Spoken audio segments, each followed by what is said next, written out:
Uttarakhandi tourism द्वारा हमारे पिथौरागढ़ में टूर गाइड मैनेजर के प्रोग्राम चलाए जा रहे हैं और आज हम एक छोटी सी हाइक पर जाएंगे।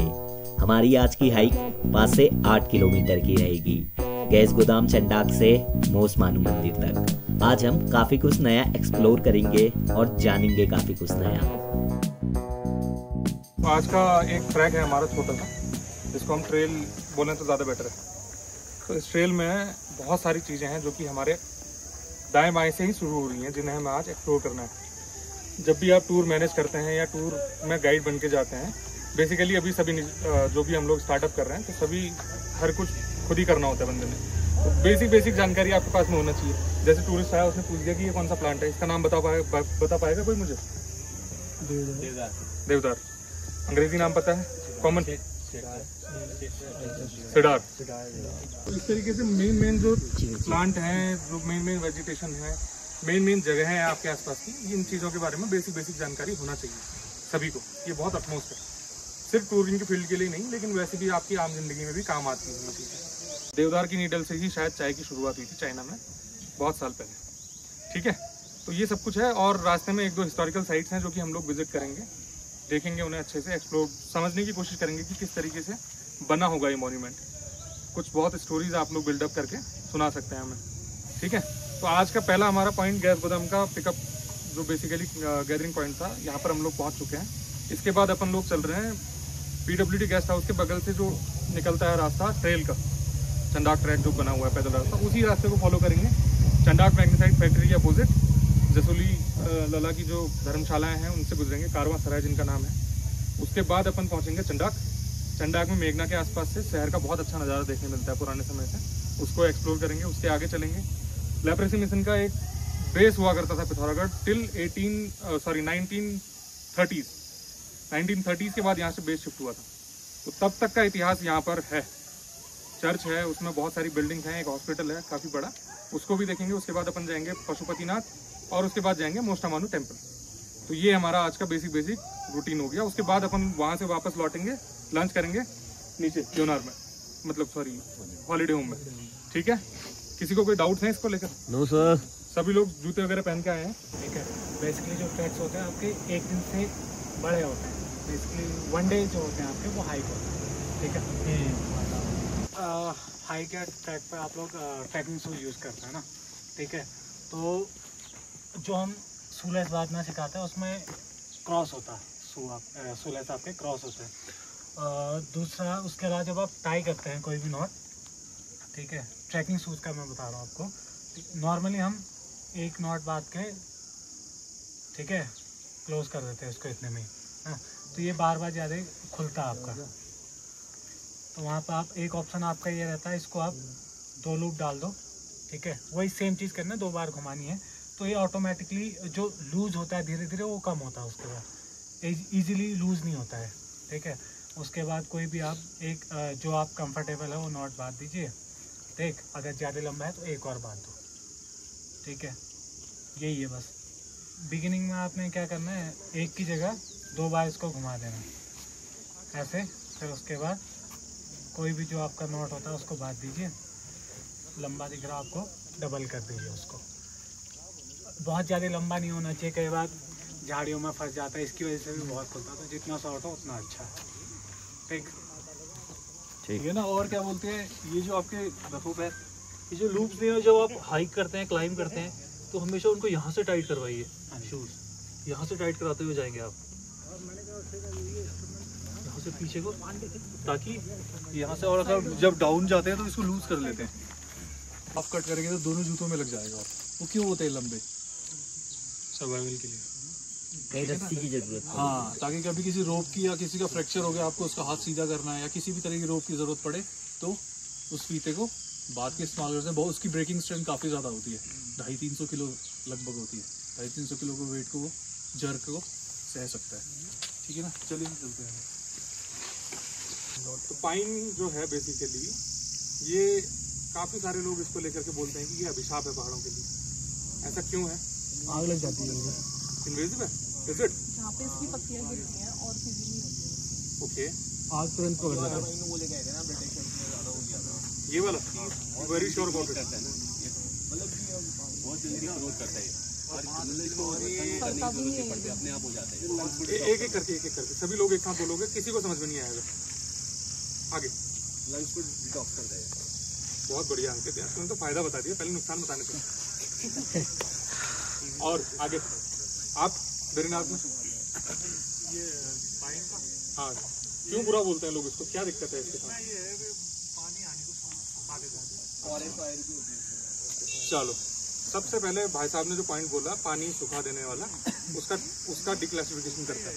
आप सभी लोग उस तरफ फेस करेंगे, बिल्कुल विजयदा की तरफ, अपनी जगह पे ही खड़े रहिए। अब देखिए पाइन की जो जड़ें हैं बेसिकली इस तरफ नहीं दिख रही होंगी जड़ें ना, इधर को आ जाओ थोड़ा सा फ्रॉम दिस साइड। ये सबसे बड़ा मिथ है कि हम बोलते हैं कि पाइन पानी सुखा देता है, लेकिन पाइन उल्टा है। पाइन ऐसी जगह पे होगा जहाँ पे कुछ और नहीं हो सकता। और दूसरा मिथ जो बोला था वैभव ने कि ब्रिटिशर्स लेके आए, ब्रिटिशर्स ने इसका वाइड स्प्रेड प्लांटेशन जरूर कराया, पिडार के जंगल जरूर काटे फॉर द ट्रेड, जिसमें हमारे मालदार जी सबसे पहले अरबपति बने थे अनडिवाइडेड यूपी के, ठीक है।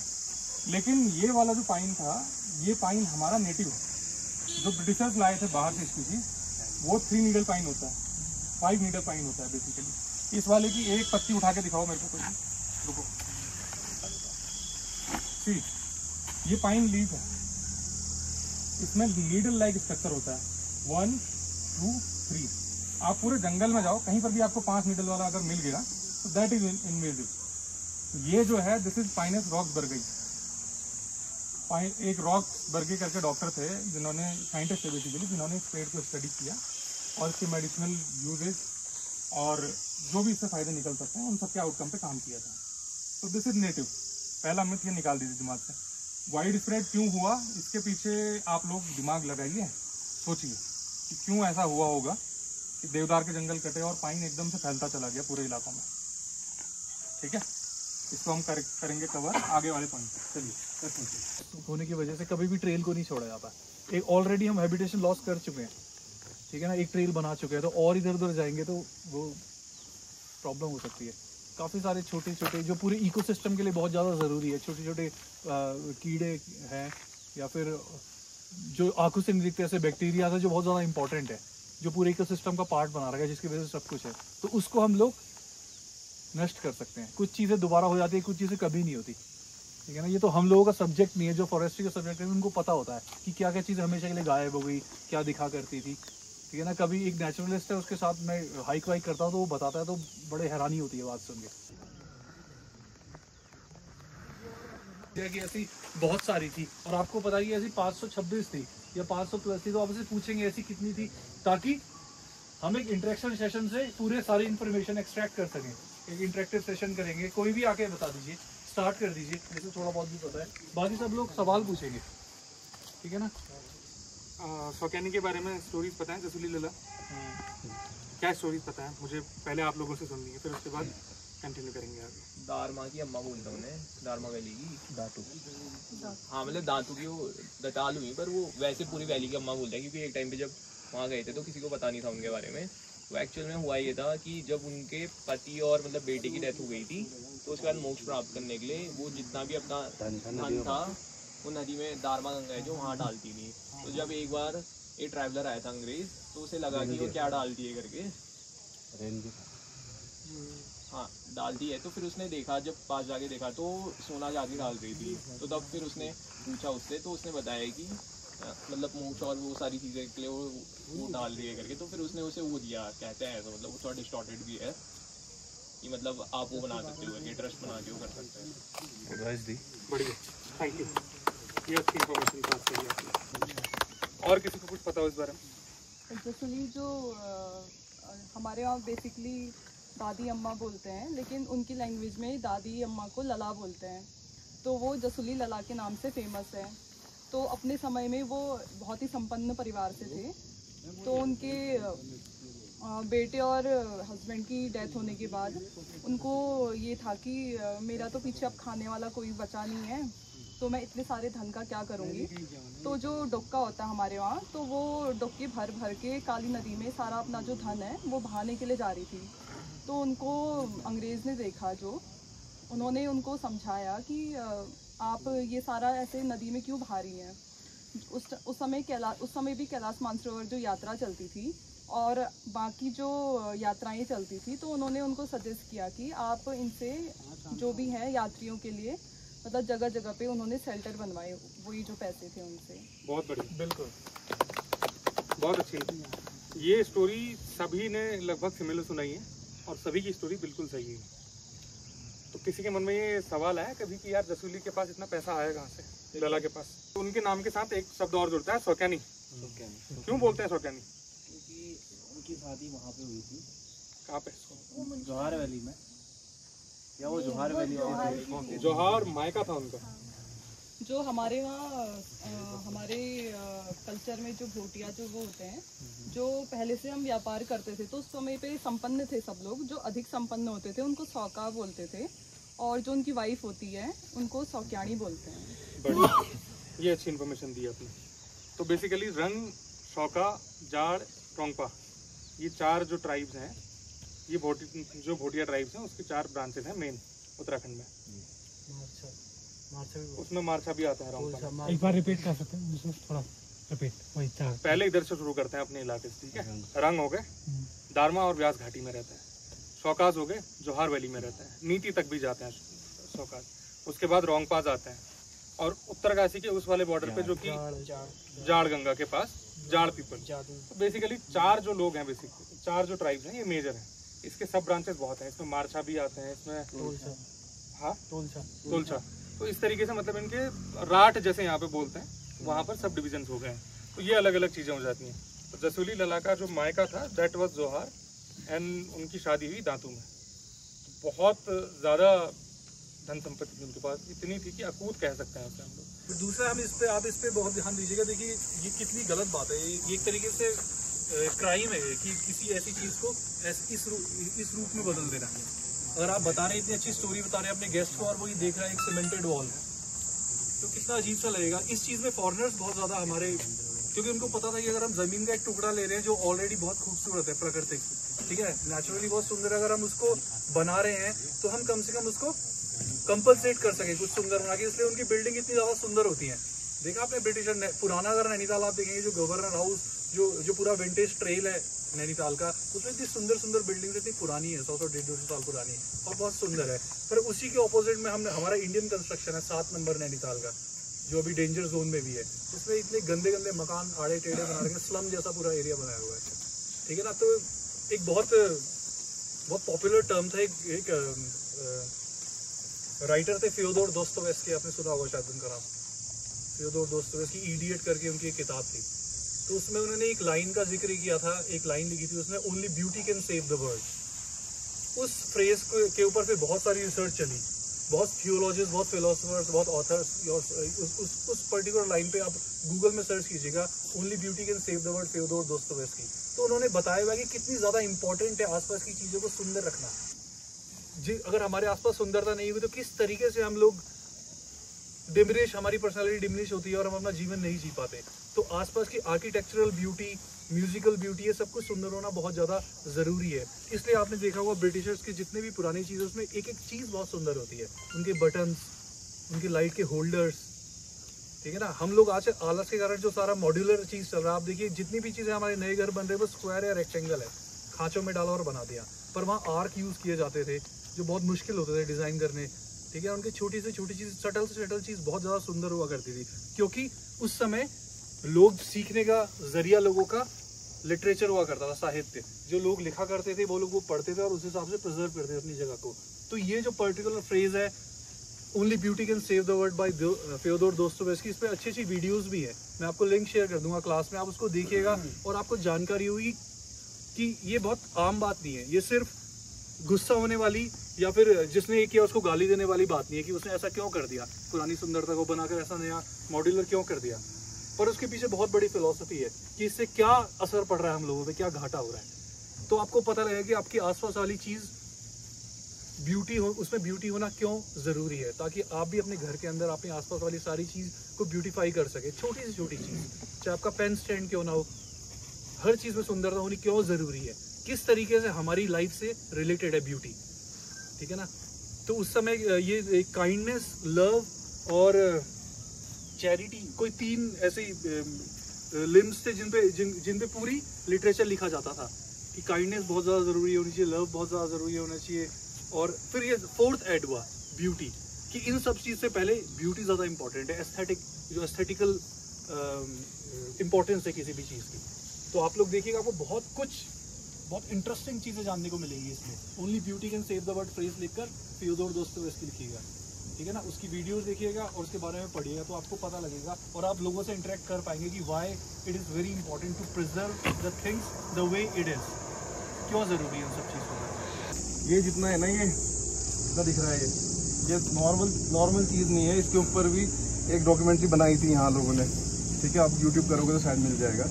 यहाँ मैग्नेसाइट होता था, DBM करके होता था, डेड बर्न मैग्नेसाइट कहते हैं उसको। डेड बर्न मैग्नेसाइट में क्या होता है, मैग्नेसाइट को हम जलाते हैं, बहुत ज़्यादा जलाते हैं।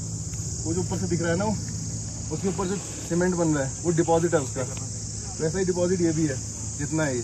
तो इस जगह की दिक्कत ये थी, जब DBM जलता है हाई फ्लेम में जलता है, हाई फ्लेम में बहुत ज़्यादा एक्सट्रीम टेम्परेचर में जलता है, वो CO2 को एब्जॉर्ब कर लेता है। और CO2 एब्जॉर्ब हो गई तो यहाँ का मॉइस्चराइजर हो गया कम। दिक्कत यहाँ आ गई थी। जो यहाँ के लोकल्स हैं, पुराने लोकल्स, उनका कहना था कि 1980s के आसपास में यहाँ पे चल नहीं पाते थे शाम को, क्योंकि दिन भर की जो फ्यूम होंगी ऊपर जाएंगी, ऊपर बन जाएगा बादल, तो सांस लेने में दिक्कत होने लग गई थी। दिक्कत ये हो रही थी यहाँ पे। ये जो इतना एरिया जितना दिख रहा है तुमको, इससे अभी भी ये इस एरिया को साफ करने के लिए पिटीशन डाली थी 2016-17 में। कुछ नहीं हुआ उसका, ठीक है, क्योंकि इतने के नीचे फ्लोरा फौना तो दबी रहा है ना, कुछ तो दबी रहा है। असल में यहाँ पे करना था इन लोग, कुछ नहीं हुआ उसका, ठीक है। पॉलिटिकल चीज़ों को साइड रखते हुए ये जो चीज़ है ये सही नहीं है। ये बहुत फाइन सैंड होती है। जब भी किसी चीज़ को प्रोसेस करते हैं, मिट्टी को प्रोसेस करेंगे, सिलिका निकलता है, लंग्स के लिए बिल्कुल अच्छा नहीं होता है। तो वो सबका डिपॉजिट है ये फाइन ग्रेड, जिसमें ब्राउनिश चीज़ है ना, सिलिका की वजह से है। जो ये डिपॉजिट दिख रहा है ना, हल्का हल्का ब्राउनिश है ना, उसकी वजह से है। तो जो सिलिका दिक्कत करता है वो हमें पता नहीं चलेगा हमारे अंदर जा रहा है करके। बहुत ही फाइन होता है ना वो। कभी मास्क पहन के यहाँ पे नॉर्मल ऐसे रेकी कर लेना घूमना, तो मास्क में दिखेगा तुमको कि कुछ चिपक रहा है करके, ब्राउनिश होगा, ब्लूइश होगा। दिक्कत ये थी इस एरिया की कि यहाँ लोग सांस नहीं ले पा रहे थे, बहुत दिक्कत हो गई थी लोगों को, बकरियाँ नहीं चरा पा रहे थे। ये फ्लोरा फौना जो अभी बना है ना, ये हमारे देखा हुआ है 30-40 साल में, 20-25 साल में बन पाया है इतना, नहीं तो अभी भी बीच के जो ये एरियाज हैं ये बिल्कुल बंजर हैं। जितना और था, जो मिनरल होता है ना, जैसे सर्कल बता रहे थे हमको, हर चीज़ इंटरलिंक्ड है। एक जगह से अगर मॉइस्चर निकलता जाएगा, बार बार निकलता जा रहा है। सनबर्न होता है ना हमको, क्यों होता है सनबर्न? हमारी स्किन ड्राई हो रही है ना बहुत, हमें कुछ लगाना चाहिए, उसमें हो जाता है नॉर्मली, होता है, सबको तो होता ही है। तो वैसे ही ये एरिया ऐसा था कि ये पूरा सनबर्न दे रहा था। अब ये जगह अगर मॉइस्चर खींच रही है और हम हाइट पे हैं, तो बेसिक सूरज की रोशनी यहाँ ज़्यादा आ रही है, ठीक है। ज़्यादा आएगी तो पेड़ पौधों को दिक्कत करेगी, वो करेगी ना। अब अगर मॉइस्चर होगा तो वो उसको यूज़ कर लेगा, फोटोसिंथेसिस सिंपल चीज़ है ना, वो इसको यूज़ कर लेता है। लेकिन अगर मॉइस्चर निकलता ही जा रहा है तो पेड़ जो है वो सूखते जा रहे हैं। इस एरिया की एक टाइम में ये सारे पहाड़ दिखने लग गए थे, जितने पहाड़ हैं ये सब दिखने लग गए थे लोगों को नीचे से कि खराब हो रहे हैं, दिखने लग गए थे। 1999, 1998 में यहाँ के लोगों ने आंदोलन भी किए। 95, 96 पूरे 5 साल के आंदोलन करे इन लोगों ने अपने लेवल पे। अब उस समय में हमारे पास क्या नहीं था, सोशल मीडिया नहीं थे, अखबार नहीं थे, और ये रिमोट एरिया है काफ़ी। इससे ऊपर जो है क्रिश्चियन मिशनरीज थे, ठीक है। उन मिशनरीज ने वहाँ पे लेप्रोसी खोला था, अभी ऊपर जाएंगे तो बताऊँगा वहाँ पे। अभी उस लेप्रोसी में ऊपर से लेप्रोसी वाले लोग, नीचे वाले एरिया में गाँव, फिर यहाँ पे मैग्नेसाइट। तो गाँव वालों में क्या हाल हुए होंगे सोचो। कभी अगर टाइम मिले तो ना इसके ऊपर, इस वाले पहाड़ के उधर साइड को जाके देखना, ये पूरा एरिया समझ में आता है जब थोड़ा सूखा होता है ना, कि कितना ड्राई है ये एरिया। बहुत ड्राई था ये तब, बहुत अब तो उग गया है, बहुत अच्छे से उग गया है। तो इसको ये कर रखा उन्होंने कि छोड़ दे, जैसा ये है ना, ये वाला एरिया पूरा स्लाइड हो रहा है, पूरा मॉइस्चर खत्म हो गया था इस पहाड़ का, पूरा का पूरा। अब तो ये टूरिज्म थोड़ा हो रहा है यहाँ, लोग समझ रहे हैं, तब इन लोगों ने ये सारी चीज़ें करना स्टार्ट किया, यहाँ पे उगने दिया। तो 95 में जिन लोगों ने यहाँ आंदोलन किया था, हम लोग लकी थे 2016-17 में, वो हमसे मिले यहाँ, रैंडम मिल गए थे हमको, यहाँ नीचे थे, ये नीचे वाले बेल्ट में, तो यहाँ स्विमिंग पूल नहीं था। तो उस समय वहाँ यहाँ वो ऐसे दिख गए थे हमको कि तुम कर क्या रहे हो यहाँ। हमने कहा था कि हमें देखना है क्यों है ये, क्योंकि पहले कुछ नॉलेज नहीं था ना कि DBM क्या है। ये ऊपर दिख रहा था, हम कहते इससे कुछ ऊपर जाता होगा, कुछ ऊपर जाता होगा तभी हो रहा होगा। ये गोल गोल क्यों है, यही सोचते थे हम लोग। असलियत में क्या है, जो मैग्नेसाइट है ना उसको बड़ा तोड़ते हैं, सिंपल सिंपल समझना है उसको, सिंपल प्रोसेस। बड़ा पत्थर है, खोदेंगे, निकालेंगे, वो जो गोल गोल दिख रहा है ना उसके अंदर में और चीजें उसमें डाल के वो घूमेगा, उसको छोटा करेंगे, छोटा करते करते करते इतना करेंगे कि उसको जला सकें। ठीक है, पत्थर को सीधे नहीं जला सकते ना, बड़ी चीज को, तो छोटा करके उसको जलाएंगे। जलाने के बाद जो उसमें से निकलेगा डीबीएम, वो यूज होता था, तो वो बिकता था बहुत अच्छे रेट में। ठीक है, वो होता था सीमेंट में। अब जो सीमेंट फैक्ट्री कह देते हैं सीधे। अब हम लोग सब थोड़ा बात ही कर रहे हैं अच्छी वाली, तो समझना चाहिए कि डीबीएम था वो। ठीक है ना, अब डेड बर्न मैग्नेसाइट है उसका नाम है, याद रखना सर। तो वो चीज जो यूज कर रहे थे उसी में ये उसका जो ये बचा है ना, ये बचा हुआ है, आधे लोगों ने बोला कि ये वही है जिसको यूज कर रहे थे। ठीक है, और जो हमारे साथ उस समय काम कर रहे थे, यहाँ एक मरीन बायोलॉजिस्ट काम करते थे हमारे साथ, हम उनके साथ काम करते थे, तो उन्होंने बताया था कि ये जो है ये उसका बचा हुआ हिस्सा है, ऊपर वाला जो वेस्ट है ये बचा हुआ है। ठीक है, लेकिन इसके अंदर साइड जो है ना अभी भी है मैग्नेसाइट, अंदर साइड वाला जो कोर होगा। ये लोग जब ले जा नहीं पाए तो उन्होंने ढक दिया सब यहाँ। नहीं तो सोचो अब इतना वेस्ट ये कहाँ डालते। अभी एक छोटा ट्रांसपोर्टेशन सोचो, इतना अगर 1 किलो का सामान तुमको ले जाना है तो क्या कॉस्ट करता है एक पार्सल। अब अगर इतना ज्यादा चीज इनको यहाँ से ले जाना पड़ता है, ये कंपनी बिक जाती शायद, होता नहीं होता। वो ये ना टाइटैनिक को जमीन नहीं निकाल रहे हैं ऊपर को, महंगा है भाई वो बहुत। तो इस चीज को रिवाइव करना भी बहुत महंगा है शायद हमारे लिए या गवर्नमेंट के लिए बहुत ही महंगा, तभी नहीं हो रहा है। 1998 में पूरा ठप हो गया था यहाँ का काम, पूरा का पूरा ठप हो गया था। यही है इसकी स्टोरी। एक और चीज, ये बहुत ज्यादा इंटरेस्टिंग साइट है। इसमें सबसे अच्छी चीज देखने वाली बात है कि पैरेलली ये आर्किटेक्चरल डाइकोटमी है। हाँ, ये डार्क टूरिज्म है इस तरफ पूरा, और एवोल्यूशनरी डाइकोटमी भी दिखाई दे रही है। जो कॉन्ट्रास्ट है, बहुत जबरदस्त कॉन्ट्रास्ट है। एक ये है, ठीक है ना, जो अर्थ मतलब अर्थ हाउसेस कहते हैं, जो आप लिविंग हाउसेस कहते हैं, और एक ये है जो एक एपोकैलिप्टिक आपको फील दे रहा है। बिल्कुल, आपको क्या ऐसा ही लग रहा है परमाणु बम गिरा हुआ, कोई जनजाति नहीं रह रही। ये डाइकोटमी आपकी, अगर आप यहाँ पैरेलली किसी को बताएंगे तो दो चीज़ एक साथ दिखा सकते हैं। इनको इंटरकनेक्ट करके स्टोरी टेल कीजिएगा। ठीक है ना, कि आर्किटेक्चरल डाइकोटमी मतलब कॉन्ट्रास्ट है, एक ही जगह पर एक ही स्थान पे पैरेलली आपको दो युग दिख रहे हैं, दो एरा दिख रही है। ये एपोकैलिप्टिक एरा है, जो हमारा जो आजकल वेल एजुकेटेड मैन है, जो हम लोग जो एवोल्यूशन में बहुत ज़्यादा आगे है, ठीक है, वो लोगों ने ये किया है, एपोकैलिप्टिक वे से किया है प्रेजेंटेशन। और ये जो पुराने लोग रहा करते थे, ठीक है ना, जो उन लोगों का बनाया हुआ एक क्या है, लिविंग डेमोन्स्ट्रेशन है। ठीक है ना, तो इन दोनों, जब भी आप यहाँ पे लोगों को लेके आए तो इन दोनों को कनेक्ट करके स्टोरी बनाइएगा कि हम ये थे और हम ये हो गए हैं। ठीक है ना, अब देखिए ना, दोनों को देखने का फील क्या है इसके अंदर, जाने की फील कितनी अच्छी, ठंडा लग रहा था, आपको बैठ सकते हैं आप साफ सफाई करके। और जब भी गेस्ट को यहाँ लेके आए तो उससे पहले रेकी करके इसको थोड़ा साफ कर दीजिएगा। ठीक है ना, और बाकी एक तरफ ये है, तो आपको ये यिन यांग, आपको दोनों चीजें डार्कनेस और लाइट एक साथ नजर आ रही है। तो इस तरीके से प्रेजेंट कर सकते हैं, हम स्टोरी टेल कर सकते हैं। और ये बहुत ज्यादा कम होती है ऐसी जगह पे, ठीक है ना, कि जहाँ पे दोनों युग दिखा दिए, दोनों एरा दिखा दिए आपको, एरा ऑफ एपोकलिप्स, ठीक है ना, एरा ऑफ लाइफ। ठीक है ना, तो इस तरीके से हम लोग प्रेजेंट करेंगे। तो थोड़ा ऑब्जर्व करेंगे तो आपको हर जगह ऐसी चीजें मिलेंगी कि आप कनेक्ट कर सकते हैं, कहाँ रिलेट कर सकते हैं।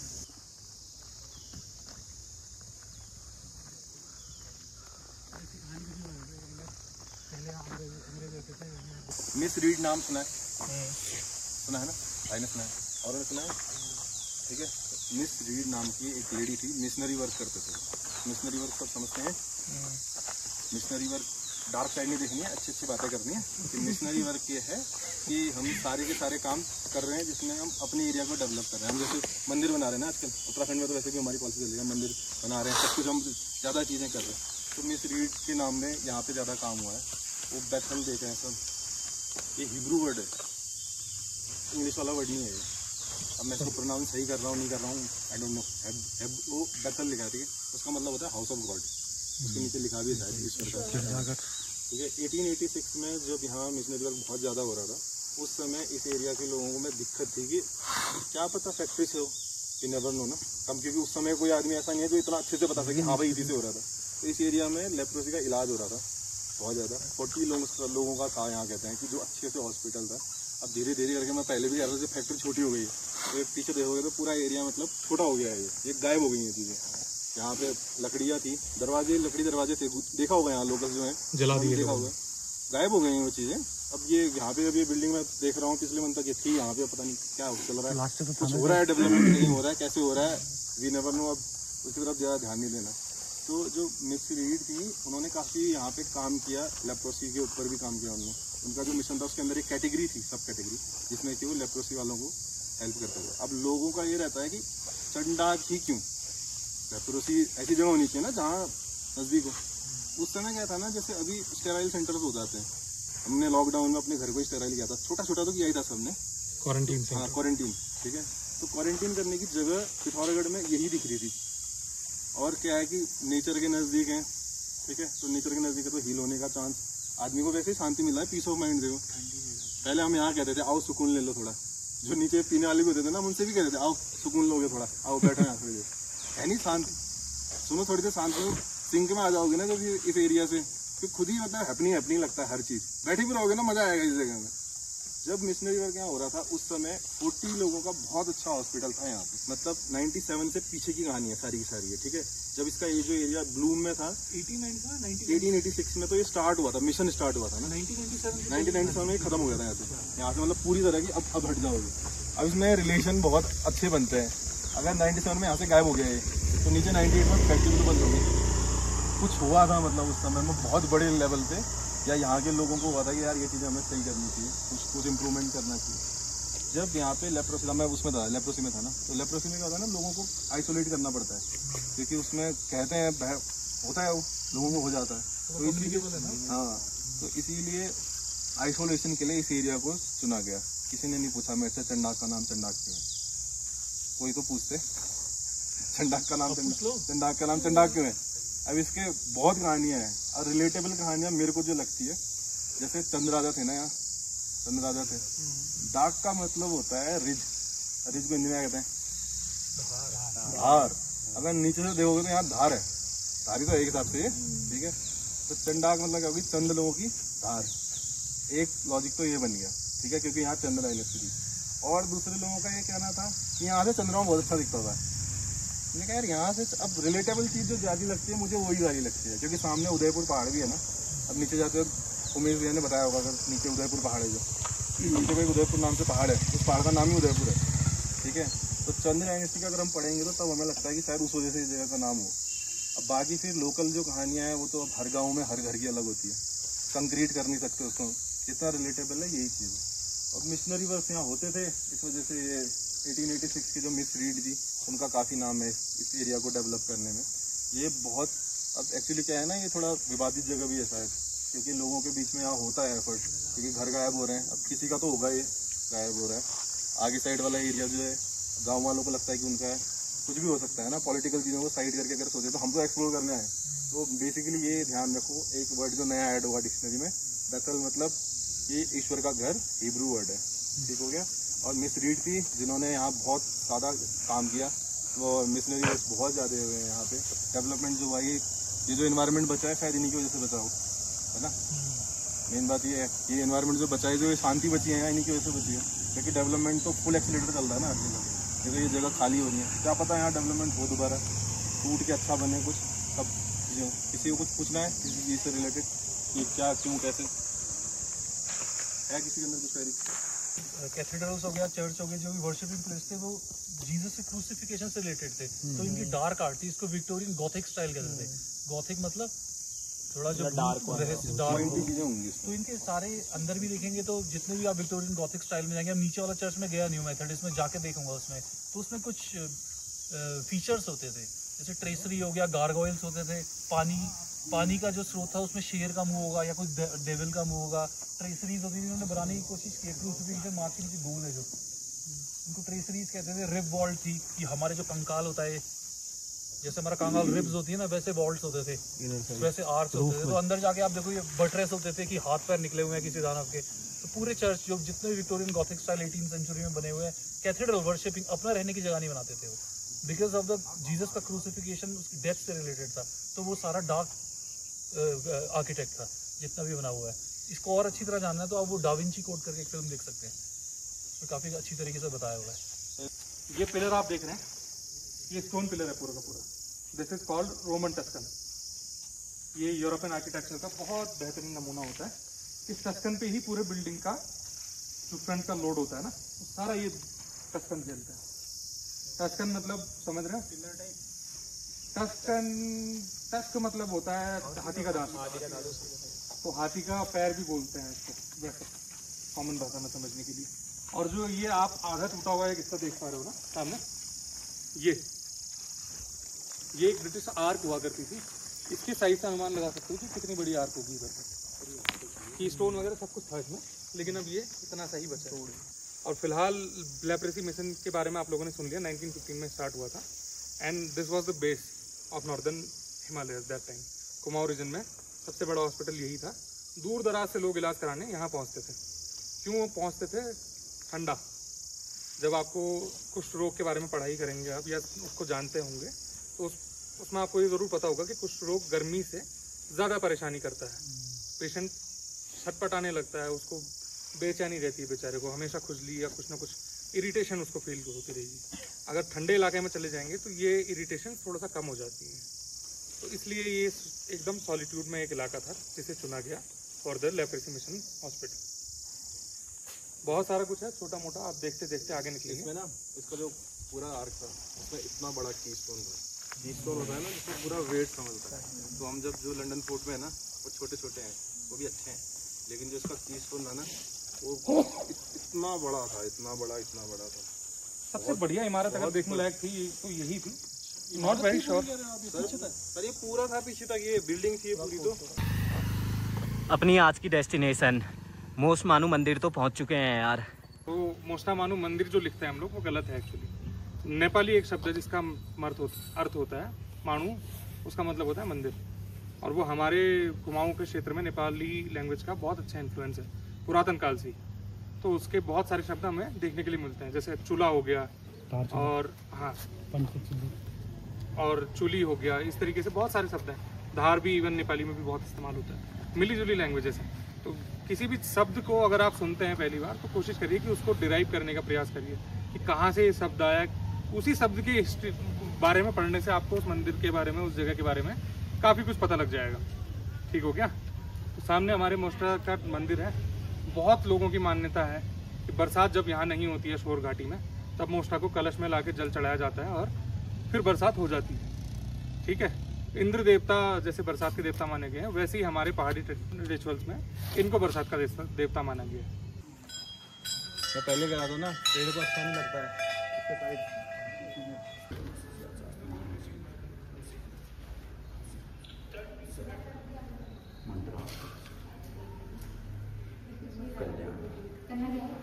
यहाँ पे हमारे वहाँ जो है ये मोस्टा देवता, पंचकोटि देवता, मोस्टा देवता, पशुपतिनाथ, लाटा देवता, बाला देवता और साथ में महाकाली माता। ये हमारे क्या है, वर्षा के देवता है। वर्षा के देवता, कभी यहाँ सूखा पड़ गया, इनके नाम से हवन होगा तो 100% बारिश होगी यहाँ पे। और दूसरी बात, यहाँ पे ऋषि पंचमी के दिन भादों के महीने में ये मैया का एक गोला होता है 3 दिन का, बहुत बड़ा मेला। वो मेला खत्म होने के बाद भी वो शुद्धि के लिए उस दिन भी बारिश होती है। इनकी ऐसी शक्ति है यहाँ हमेशा।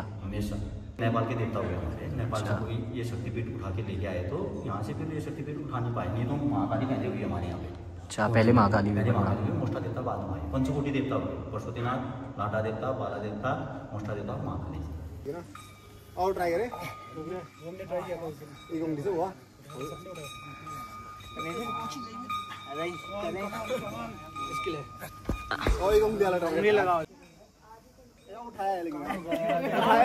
कहाँ यार ये संजीव संजीव संजीव संजीव संजीव लेकिन शोर नहीं करना। चल सही पकड़ा। ये उठा तो लिया यार, उठ तो गया। मंदिरों को लेके क्या कॉन्सेप्ट होता था? जैसे रिचार्जिंग स्टेशन होता है ना कोई, तो हम किसी एक स्टेशन पे जाते हैं और वहाँ से चार्ज करके आते हैं खुद को। तो जो एनर्जीज का वाइब्रेशन हमारी बॉडी में रहता है वो घंटी के वाइब्रेशन के बाद टूट जाता है ध्यान कहीं ना कहीं, वो पॉजिटिविटी खत्म हो सकती है। इसलिए शायद घंटी बजाने को प्रोहिबिट किया है वापस ही के समय, अंदर जाते समय जरूर बजाना। तो यार ये हमारी टूर मैनेजर की ट्रेनिंग चल रही है। आज हल्की फुल्की हाइक थी हमारी मोस्ट मानू मंदिर तक का। बाकी यार एक इस मंदिर की लोकेशन मिस होगी अपनी, कहीं और चले गए थे हम। पशुपतिनाथ है इस मंदिर का नाम, पशुपतिनाथ जी का मंदिर है ये।